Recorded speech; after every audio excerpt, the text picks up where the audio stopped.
Hal positif dimiliki punggawa Sriwijaya FC. Meski sempat libur panjang akhir Juli lalu, kondisi fisiknya masih terjaga.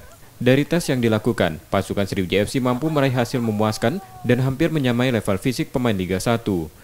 Pelatih Sriwijaya FC Dino Seprianto menerangkan, sudah berkomunikasi dengan pelatih kepala Nil Maizar untuk tetap fokus pada program kondisi model permainan dengan selalu latihan kekuatan tubuh.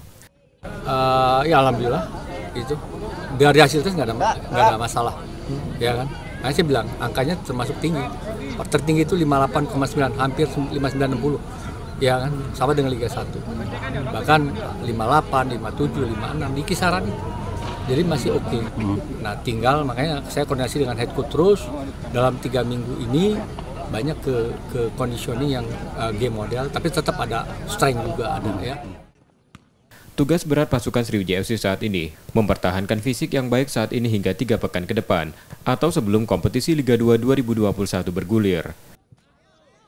Nur Muhammad, Kompas TV, Palembang, Sumatera Selatan.